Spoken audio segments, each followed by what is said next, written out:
tous, mes chers abonnés, mes chers étudiants première année bac. On se retrouve dans une nouvelle capsule, partie 2 de l'examen qui a pour point l'utilisation de connaissances ou bien le raisonnement scientifique. On va travailler des exercices de raisonnement scientifique, 15 points, il faut bien le travailler. Donc, je vais commencer par l'exercice 1. Donc, le document ci-dessous, comme vous voyez, je vais vous rapprocher le document ci-dessous. Il représente une photo d'un affleurement des roches sédimentaires d'une région donnée. OK? Comme vous voyez, je vais faire rapprocher la photo pour bien regarder. Ce que vous voyez, voilà la coupe. Donc, voilà. C'est clair. Donc, comme vous voyez, la localité 1, la localité 2, vous voyez la localité de qu'est-ce qu'on voit? On a la couche A, on a la couche B, on a la couche C, on a la couche D. Et ici, pour la localité A, comme vous voyez, qu'est-ce que vous trouvez? La localité A, seulement, il est composé de cette couche qui est la couche A. Il est composé de la couche C, c'est celle-là, la continuité. Et il est composé de la couche D. Et comme vous voyez, ça c'est la couche B. Donc, on ne le trouve pas ici. Donc, ça, c'est une petite observation. Essayons de voir qu'est-ce qu'ils nous ont demandé dans l'exercice concernant la localité 1, la localité 2. Donc, la première question, schématiser. Schématiser, c'est-à-dire donner un schéma. Vous devez dessiner un schéma. Se forme d'une colonne stratigraphique la succession des couches en respectant leur épaisseur relative dans chaque localité. On doit faire un schéma qui représente, sous forme de colonne stratigraphique, représentant la localité 1 et la localité 2. Puis, on doit dire qu'est-ce qu'on remarque. OK? Donc, voilà une colonne stratigraphique. Comme je vous ai déjà expliqué tout à l'heure, la localité A, on voit, elle est composée de la couche A, de la couche C et de la couche D. La localité 2, comme je l'ai déjà expliqué tout à l'heure, on trouve en bas la couche A, mais il y a une couche B, la couche C et la couche D. OK? Donc ça, c'est une colonne stratigraphique. Qu'est-ce qu'on remarque? On remarque que la couche B, elle est absente dans la localité A, comme vous voyez, n'existe pas, et elle est présente dans la localité 2. Donc, absence de la couche B ici, sa présence, ça va nous faire penser à quoi? À une notion que vous avez déjà vue dans le cours. C'est quoi cette notion-là? C'est la lacune stratigraphique ou bien une lacune sédimentaire. Donc, ce cas-là, on va parler d'une lacune. Ici, il y a une lacune sédimentaire.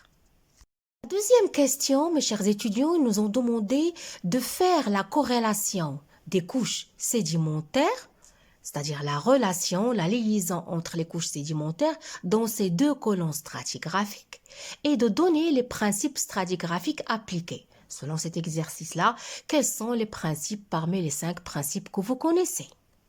Donc, est-ce que c'est le principe d'identité paléontologique, de superposition, de continuité, d'inclusion, de regroupement?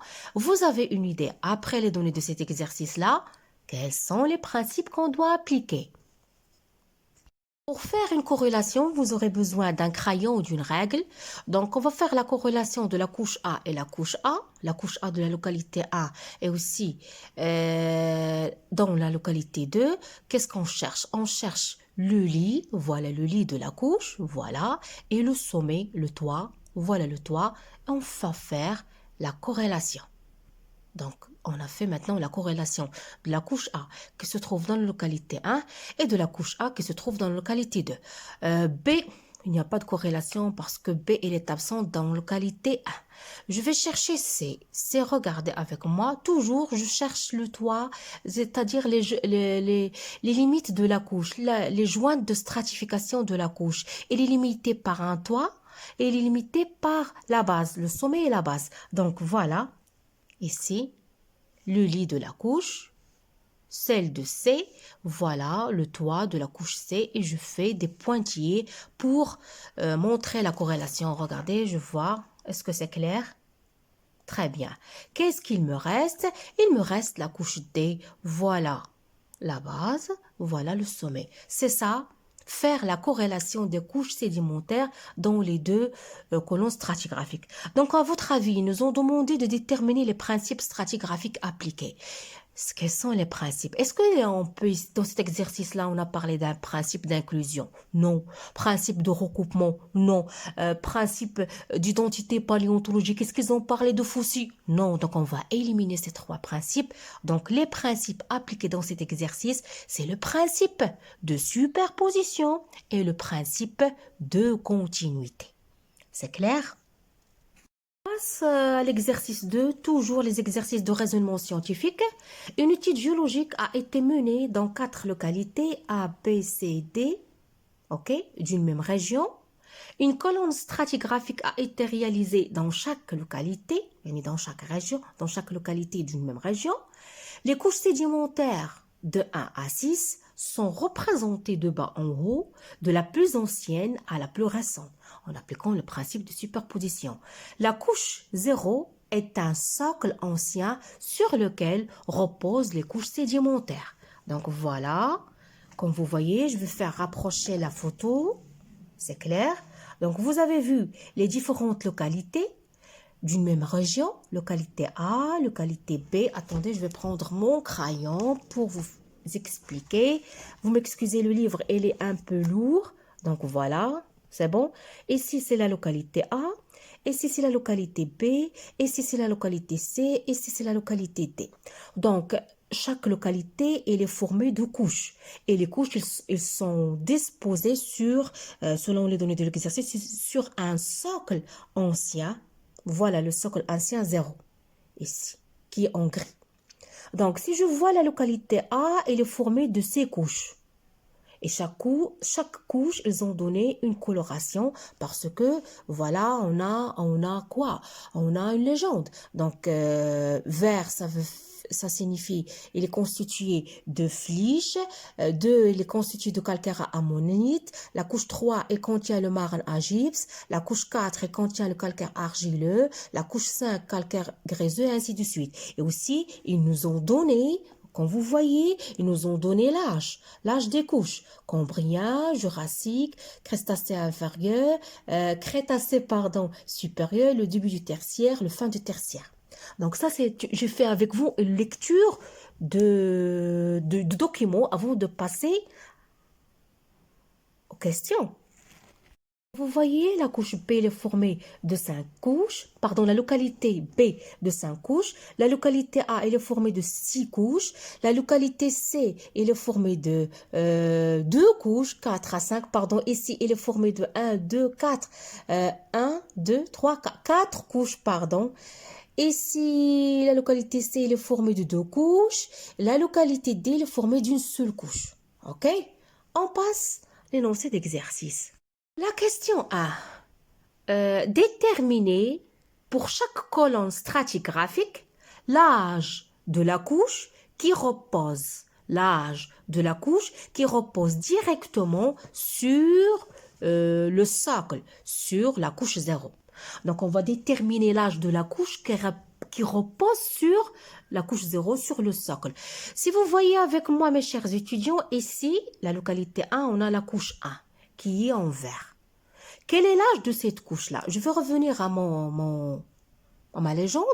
Elle est composée de flysch et l'âge, c'est jurassique. Donc l'âge de cette couche 1 qui repose sur le socle 0 pour la localité A, elle a comme âge,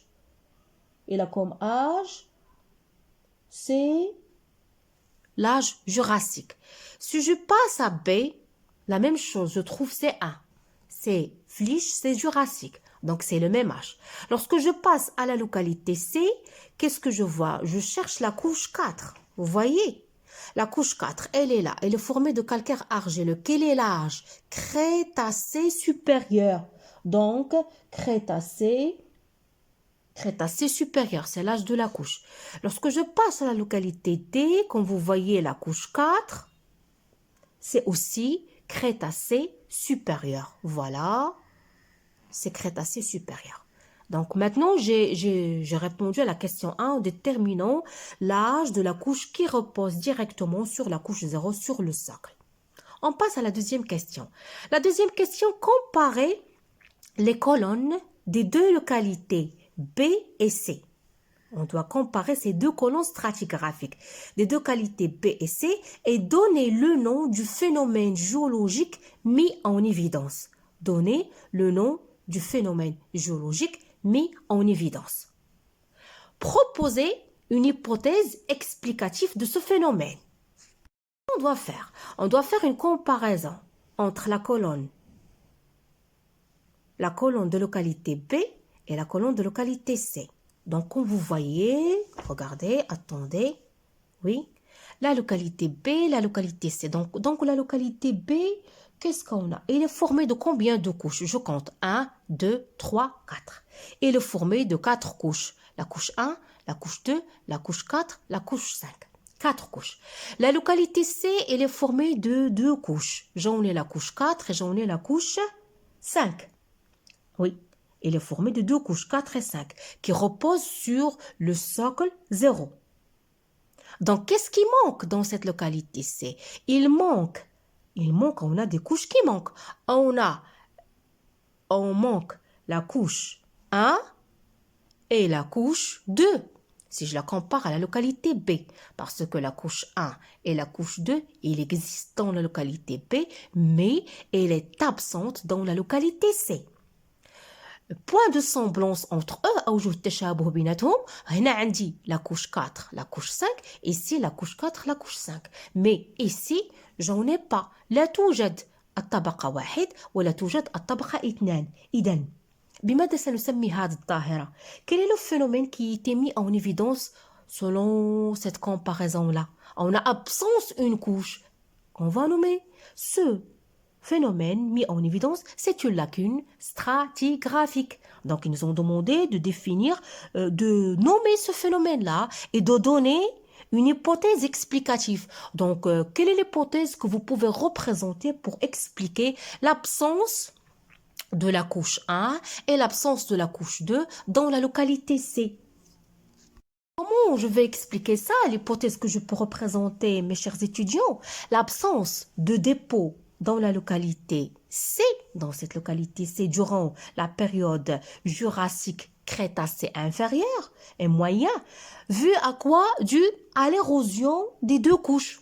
C'est-à-dire que les couches 1 et 2, ils ont été érodées. Donc là, l'hypothèse qu'on doit représenter, c'est l'érosion des deux couches 1 et 2. L'érosion طبقة 1 و 2.